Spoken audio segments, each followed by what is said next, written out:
So I just wanted to say thank you also for the folks who are joining us tonight to take action during our advocacy action hour, power hour, and then to everyone in the future. Please, thank you so much for your time. We know that advocacy can really help shape people's lives, and we wanted to spend this time with you so that we can take some action and help make that change that we want to see. So we have been doing a whole series of things across Earth Month. It is such an important month for us at Food Recovery Network. We had a series of videos, conversations that you can access on our YouTube channel to continue to further the information that you're bringing in to help you be more effective, to connect with more FRN student leaders all across the United States. So please make sure to tune in to watch those conversations. And tonight we're having our advocacy action hour. We are 6:30 p.m. Central Time. But again, we hope this information will be evergreen for all of you on how to take action when it comes to this thing called advocacy for the topic at hand today, but then also take the resources that we have into the future for other places where you know that you can be effective. So thanks again for everyone for joining us. And shout out to Fran on our team for joining too. Hello, Fran. So for everyone joining in who might not know me, my name is Regina Harmon. I'm the CEO of Food Recovery Network. I joined in 2015. It has been such an honor to be part of the Food Recovery Network movement. We're 8,000 people strong and growing, and it's just to see all the things that I have seen over this past decade plus has been incredible, including the focus, dedication of all of our student leaders all across the United States. And when those student leaders become alums, once they graduate from their institutions, to continue on that journey to ensure that food recovery becomes the norm. It's been such an honor. And I wanted to turn things over really quickly to my colleague, Sarah, to introduce herself.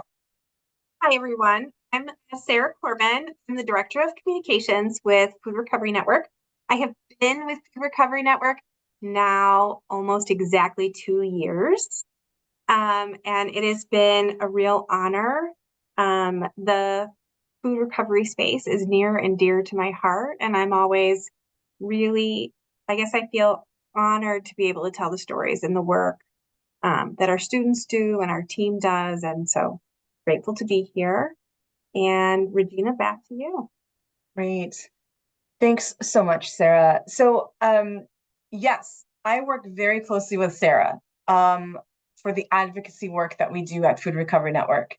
And when we think about advocacy, it can take so many shapes and forms, including I do advocacy here at my day job. I work with Sarah, who does advocacy on her day job. You are all here joining us because you want to take action steps for advocacy in your daily lives. So maybe not necessarily, what you do for your day job, but because you are concerned human beings out in the world. And I know that off court from Food Recovery Network, I also engage in a lot of advocacy work too. So, but we'll dive into that a bit more. First, I want to read our acknowledgement statement just so that we can kind of ground ourselves as we settle into our action hour tonight together. So Food Recovery Network recognizes that food security, economic security, and climate justice are inextricably linked to racial equity, and achieving progress in any of these areas depends on addressing the root causes of these inequities. FRN is committed to racial equity and inclusion through all aspects of our organizational development and programming.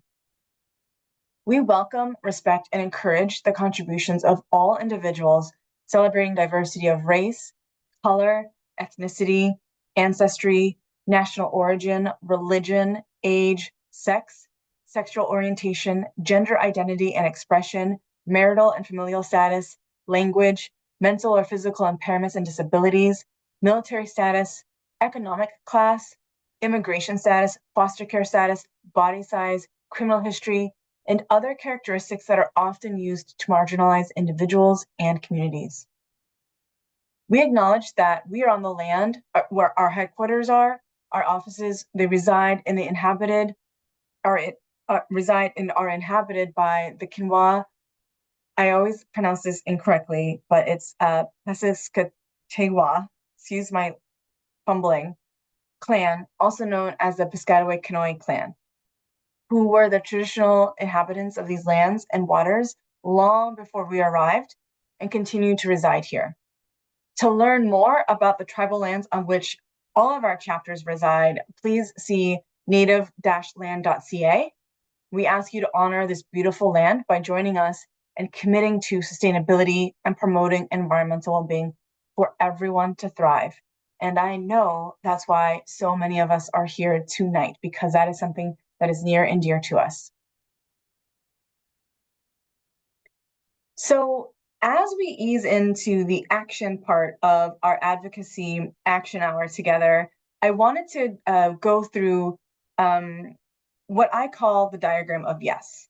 And this diagram of yes is based on my many decades of experience being somebody who cares so deeply about racial and social justice, about ending poverty in the United States, who believes so deeply in the ability of young people to be the change that we want to see in the world, who has spent my entire career in the nonprofit space that is often seen as a space that is under-resourced, that just doesn't have enough to really tackle some of our biggest societal issues here in the United States. So I, over the course of much reflection, came up with this diagram of yes that I hope will be helpful to many of you listening in. And I think that what you'll actually begin to see is that you already employ some of these ideas and methodologies.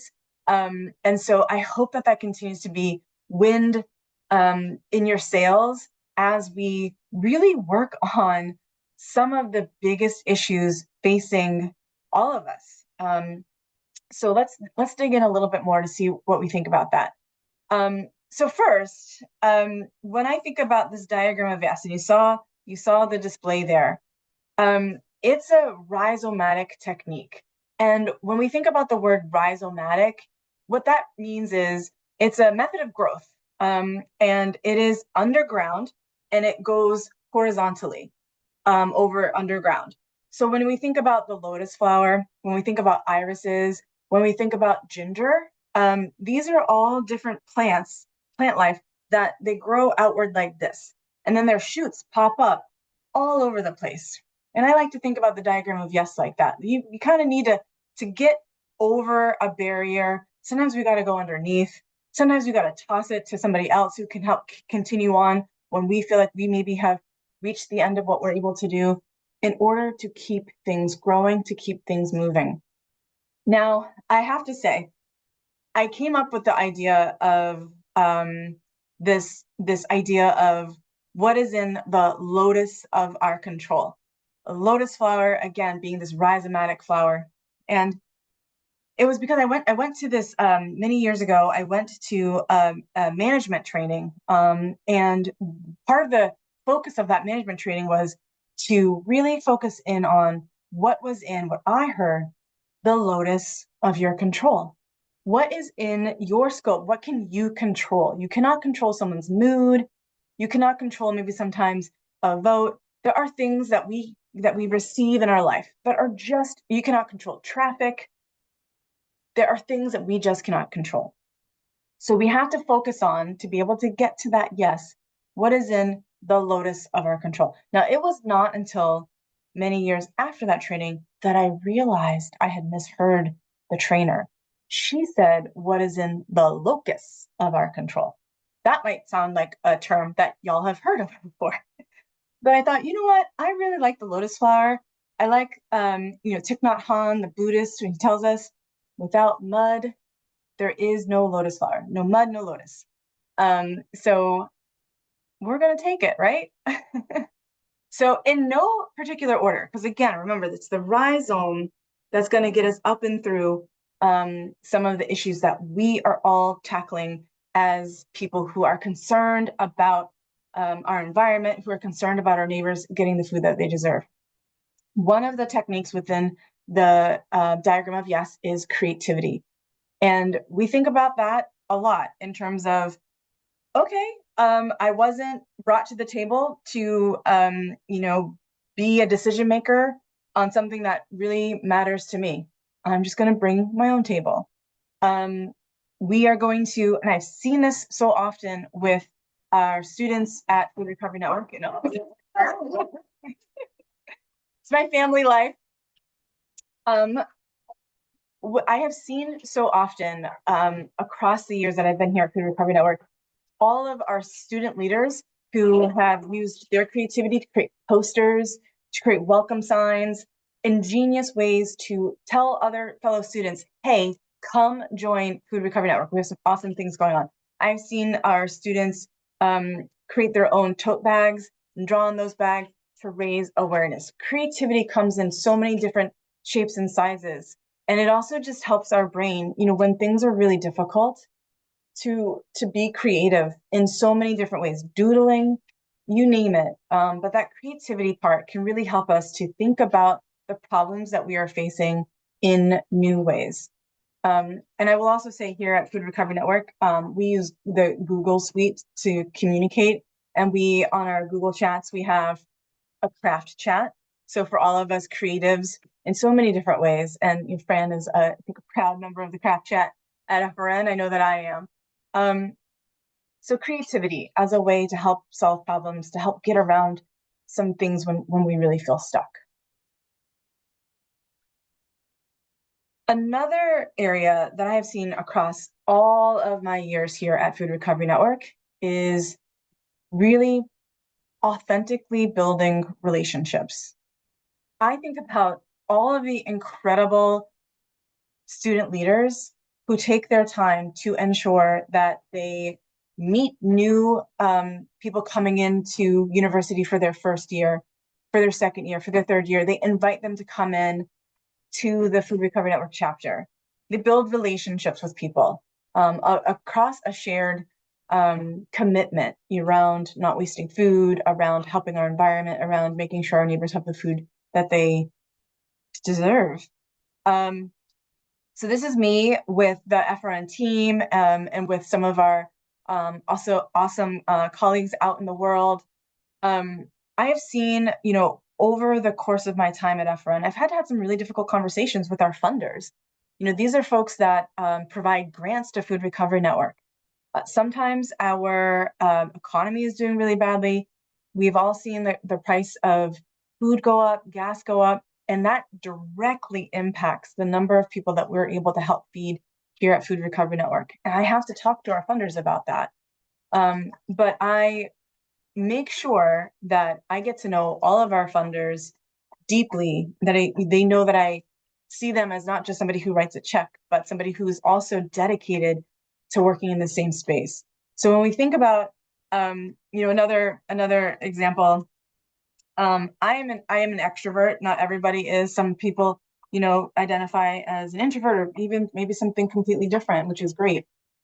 But I know that a few times at my time here at FRN, my inbox has overwhelmed me. Emails, definitely not my love language. I'm going to own that. And I have missed some emails. And I did a big purge a couple of years ago where I went through all of my emails to try to get my email inbox down to 0. I've been at FRN longer than anyone else on the team. We have some folks who've been on the team for 7+ years now, going on 8, so I have a couple of years on them. So my inbox was really kind of wild. And I saw that I'd missed some emails from people that maybe I didn't even know them. A couple of people I did. And I emailed every single one of those folks to say, oh my God, I know that it's been 4 years that you emailed me. How are you doing? I'm really sorry that I missed your email. I would love to still talk with you if that's something that you're interested in doing. And I gotta say, mostly every single person wrote back. Now, these are the folks that I didn't keep in regular communication with. Some people might have emailed me, but I have 14 other emails from them because they're more constantly, in my atmosphere. But relationships, when we really care about people, and I know that everyone listening in here you do, and that's why we're part of FRN, because we care. That's another way that we can think about getting to this idea of yes, we need to convince a new dining provider that our chapter is valid, that we need to keep on going. Yes, we need to convince our sustainability professor to be our faculty advisor for our chapter. Yes, we have to convince our friends to join us on recoveries, especially if we need a few extra hands very last minute because there's going to be a lot more food than we thought. It is because of our relationships and the care that we have for one another that we can get to that we can get to the goals that we seek. So relationships. And I know that so many of our student leaders at Food Recovery Network display so much tenacity. I talk about the founding of Food Recovery Network. So when I joined, FRN was a little bit over 4 years old. And boy, it was, I took over for the student co-founders, and I tell the origin story often, their origin story of they had this idea of our campus at University of Maryland is producing so much extra food and they are throwing it all away. It is still perfectly good food. And because they were volunteering out in their community, they saw all their neighbors who were experiencing hunger, and they said, that's not right. Let's take this food and bring it to the people that we know are experiencing hunger. And they talked to their dining manager, and she kept blowing them off and blowing them off. Hey, Colleen, can we have a meeting? Hey, Colleen, can we have a meeting? And she'd say, no, I'm too busy. I'm too busy. And they wouldn't leave Colleen alone. And I tell this story all the time. So Colleen knows that I tell this story, and she agrees with me on this story. And finally, Colleen will say she finally had a meeting with them because she wanted them to go away. They were not going to drop this. So she had her meeting with them. They told her that their idea, and she said, that's a really good idea.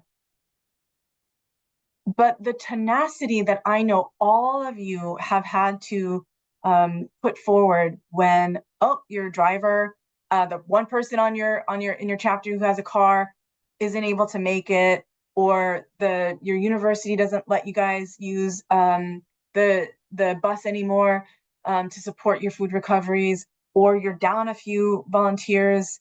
I've seen the tenacity within this movement, and it is so vital to keep going when we know that what we're trying to do is right, that we know that food recovery should be the norm, and right now it is the exception.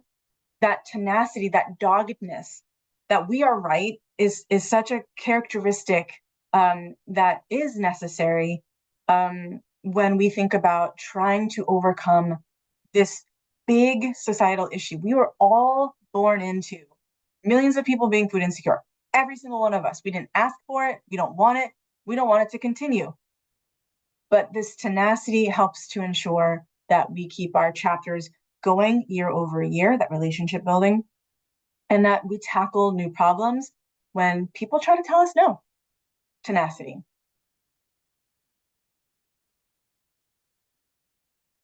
Now, this self-reflection. Okay, now this is self-reflection is the term. But what I like to call this is come and correct. Again, I have spent my whole career in the nonprofit space. And when there are some people on our teams where we work, sometimes there's people in our group for school. We have a school project, and they're kind of like what we call the pot stirrer. They're just here to, try to gossip or make everyone kind of like miserable. Or we have people who like to just point out problems but not bring any solutions. We have all kinds of people who, or maybe they're just angry. Maybe they don't really take in consideration the different abilities of people around them, and they kind of bulldoze people over. We go on and on and on. We've seen difficult people in our lives. We all have. And sometimes that difficult person is us. It happens to the best of us. How many of us have been in an argument with a sibling, with a parent, with a loved one? How many of us? It is part of human nature. But that self-reflection of, am I doing this with the right intentions? Am I doing this because I want to help? Am I doing this because I have to and I'm just sort of being miserable because I'm being miserable?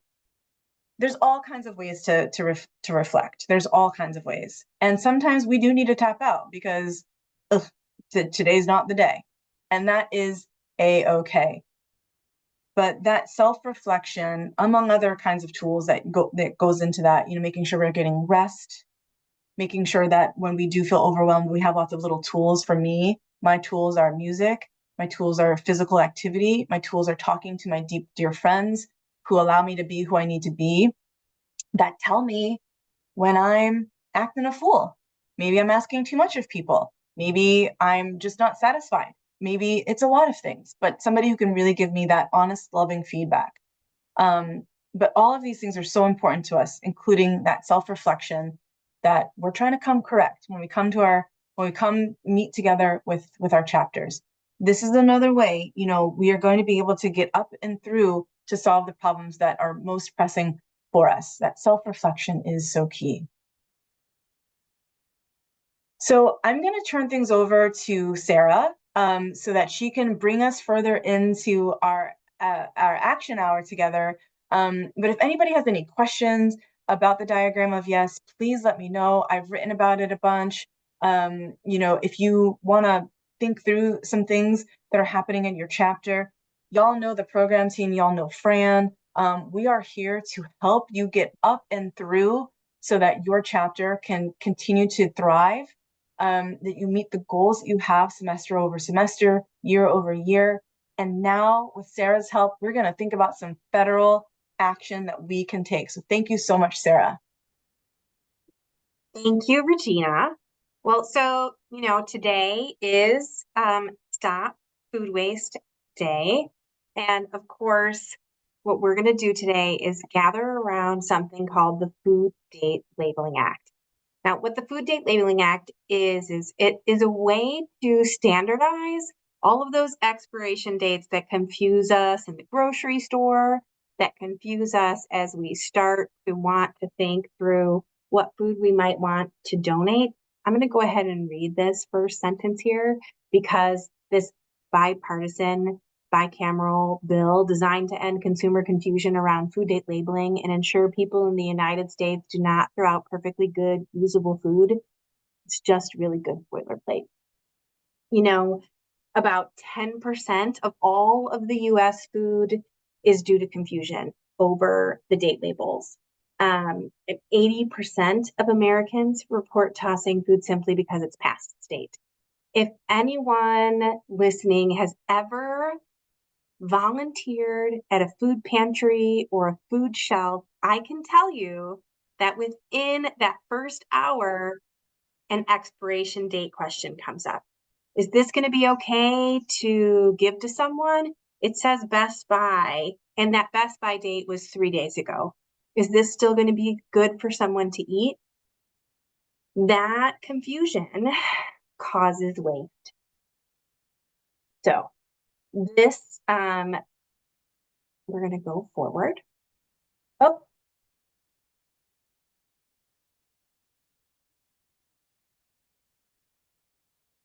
it clicked on something. Can you still see it? Yep, we can see the FDLA bipartisan slide. And then when you go to the next slide, it goes to the, where you can find your elected official. There we go. There we go. Okay. I know. I was like, oh, something has happened. At any rate, so this will tell you folks that have signed on already. If you scan this QR code or you go to the bit.ly 3ODTP7D, that will tell you who has already signed up. What we're going to do today is ask our legislators, and there are not many. So chances are your legislator is not currently a co-sponsor of the Food Date Labeling Act. What we are going to do is find and contact our legislators. So if you go to first, you just open up your screen, just ignore me and type in bit.ly/find and contact. That should take you directly to a website where you can find all of your legislators based on your address. What you're going to do is scroll down right here where it says view your officials. You're going to type in your address and hit continue. That should bring up your federal, state, and local legislators. If you click on federal, you're going to go ahead and send. You're going to click on your first senator, your first representative, and it should have their email address there handy. Their phone number. My guy doesn't have his email address there. Hold on. If I go through and I click through, it might take a couple of minutes to find exactly how you can contact them. Here we go. As soon as you find their email address, and it might take you a minute, then you're going to click on this other FDLA letter. So then if you type in bit.ly/ and the caps matter, FDLA letter, it should take you right to our Food Date Labeling Act advocacy letter. And all you need to do is cut and paste that letter right into your email. So you're just going to grab that letter, edit it to the congressional leader that you want to send this to, asking them to co-sponsor the Food Date Labeling Act. And then you're going to hit send. If you page down even further on this link from Food Recovery Network, there's also a voice message. So when we close out today, you can go ahead and go right to that phone number that you see for your legislator. I can pick up the phone and actually call and read the script. There will be an opportunity to leave a message. And then we can continue to move forward with the Food Date Labeling Act. Okay, did I skip over anything? I don't think I did. It doesn't take very long. It may take a little bit longer to find the email address. You can contact your legislators on Twitter or Facebook. I'm going to look at one more of my folks. Yep, I could go ahead and leave a message for them on their Facebook page or directly through, I guess it's X, not Twitter. I could leave a message directly through their website.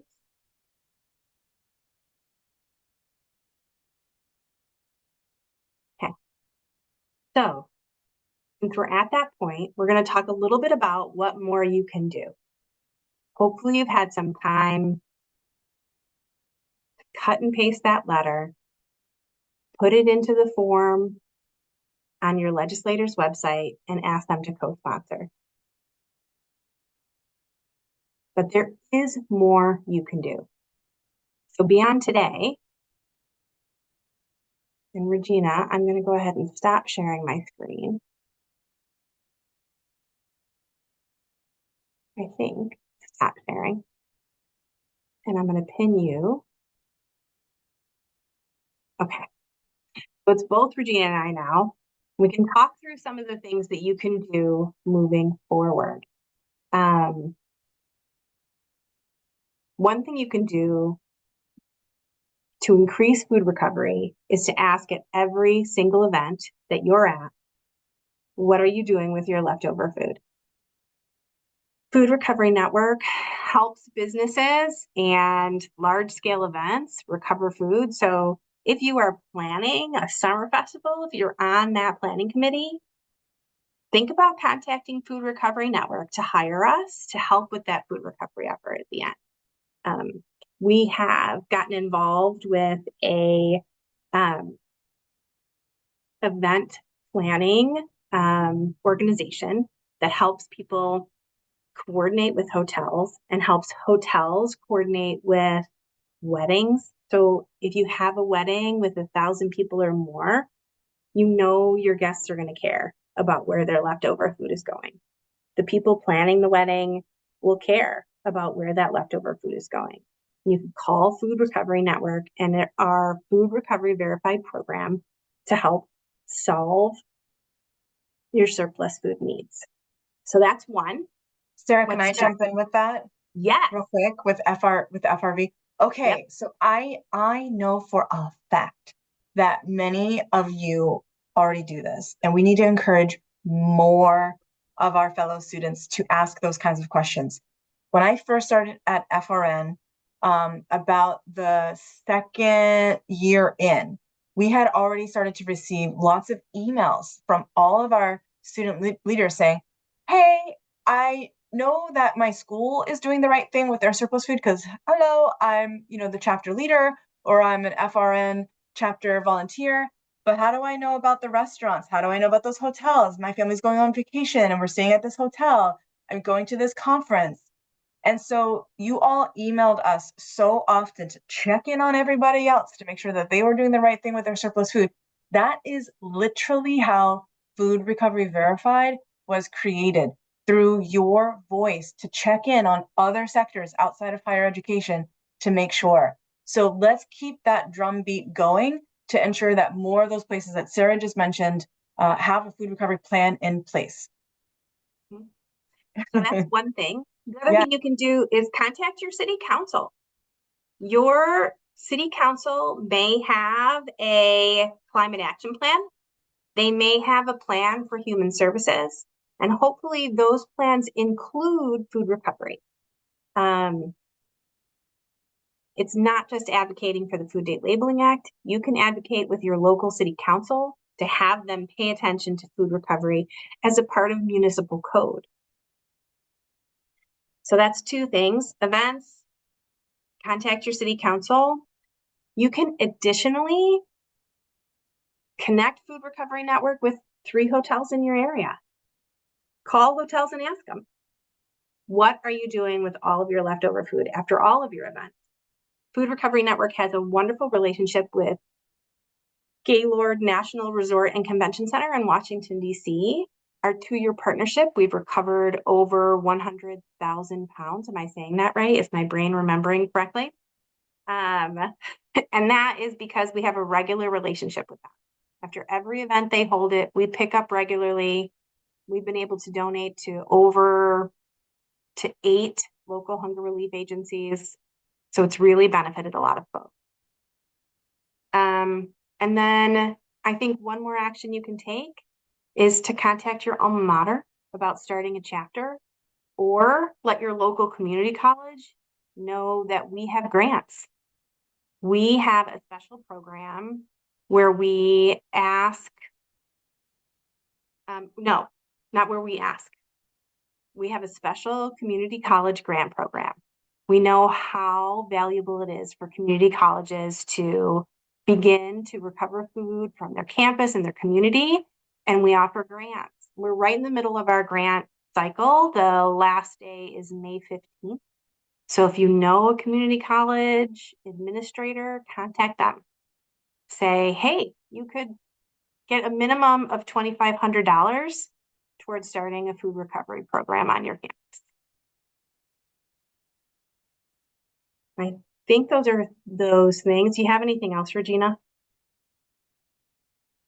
I think those are all amazing ways, a really great place to start. And I would say for all of you out there, if there are ideas that inspired, please let us know.